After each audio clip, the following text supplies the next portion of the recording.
Assalamualaikum warahmatullahi wabarakatuh. Perkenalkan, nama saya Winda Astria dengan NIM B2406369, kelas C02, program studi S1 Kebidanan Lanjutan, Universitas Mega Buana, Palopo. Tugas video ini merupakan tugas mata kuliah Kebijakan dalam Kebidanan oleh dosen pengampu Ibu Susianti SST MKEP.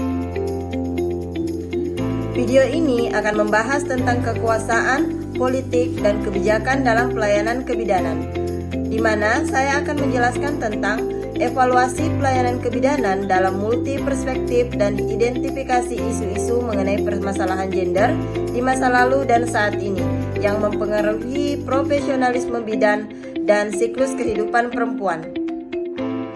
Evaluasi pelayanan kebidanan dalam multi perspektif. Evaluasi pelayanan kebidanan adalah proses menilai kualitas, efektivitas, efisiensi, dan kepuasan pelayanan kebidanan yang diberikan kepada pasien. Evaluasi ini dapat dilakukan melalui berbagai perspektif untuk memberikan gambaran yang menyeluruh. Berikut adalah beberapa perspektif yang dapat digunakan. Yang pertama, perspektif pasien, kemudian yang kedua, perspektif bidan, yang ketiga, perspektif institusi kesehatan, yang keempat, perspektif sosial dan budaya, dan yang kelima, perspektif ekonomi. Indikator evaluasi pelayanan kebidanan, indikator kuantitatif, yakni cakupan antenatal care, persalinan oleh tenaga kesehatan, angka komplikasi, dan lain-lain. Kemudian ada indikator kualitatif, yaitu persepsi pasien terhadap pelayanan, kepercayaan, dan hubungan interpersonal antara bidan dan pasien.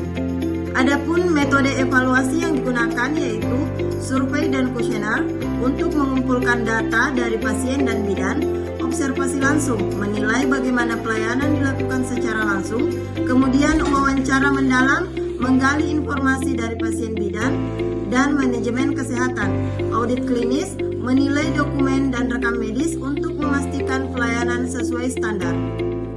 Evaluasi multi perspektif ini penting untuk memberikan pelayanan kebidanan yang holistik, berkualitas, dan sesuai dengan kebutuhan masyarakat. Identifikasi isu-isu gender yang mempengaruhi profesionalisme bidan dan siklus kehidupan perempuan.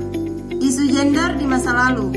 Pada masa lalu, permasalahan gender sangat berpengaruh terhadap profesi bidan dan siklus kehidupan perempuan karena norma-norma budaya dan sosial yang kaku. Berikut beberapa isu utama. Yang pertama ada pendidikan dan pelatihan bidan, di mana akses terbatas bagi perempuan, minimnya pengakuan gender bias dalam pendidikan kesehatan. Kemudian ada peran tradisional perempuan, yakni domestifikasi perempuan, diskriminasi dalam kesehatan. Kemudian ada kekerasan berbasis gender, yakni minimnya layanan untuk menangani korban kekerasan berbasis gender atau KBG. Isu gender di masa kini, meskipun telah terjadi kemajuan dalam kesetaraan gender, beberapa permasalahan masih bertahan dan mempengaruhi profesionalisme bidan serta siklus kehidupan perempuan. Berikut beberapa isu utama. Yang pertama ada profesionalisme bidan, yakni gaji yang tidak setara, beban kerja ganda, stigma terhadap bidan. Kemudian ada akses ke layanan kesehatan, di mana ketimpangan wilayah, bias gender dalam kesehatan. Kemudian ada kekerasan dan diskriminasi berbasis gender. Perempuan sebagai korban kekerasan. Kemudian ada perubahan sosial dan tantangan baru, stigma terhadap pilihan reproduksi. Dampak isu gender pada siklus kehidupan perempuan. Yang pertama ada kehamilan dan persalinan.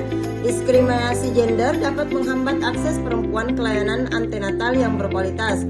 Perempuan di daerah terpencil lebih rentan terhadap komplikasi kehamilan akibat keterbatasan akses layanan kebidanan. Kemudian ada kesehatan reproduksi dan seksual. Kurangnya informasi dan layanan berbasis gender menghambat perempuan dalam membuat keputusan terkait kesehatan reproduksi. Kemudian masa tua. Perempuan lansia lebih rentan terhadap kemiskinan dan keterbatasan akses kesehatan karena norma gender yang menempatkan mereka sebagai penopang domestik tanpa jaminan ekonomi. Upaya mengatasi isu gender. Yang pertama ada peningkatan kesetaraan gender dalam pelatihan bidan.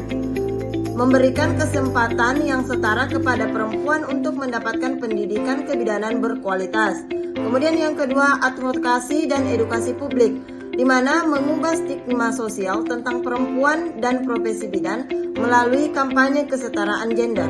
Yang ketiga, ada penguatan kebijakan, mendorong kebijakan yang mendukung kesejahteraan bidan dan akses perempuan terhadap layanan kesehatan berkualitas. Pendekatan holistik, mengintegrasikan perspektif gender dalam layanan kebidanan dan kesehatan untuk memastikan kebutuhan perempuan terpenuhi di semua tahap kehidupan. Sekian video singkat dari saya. Terima kasih. Wassalamualaikum warahmatullahi wabarakatuh.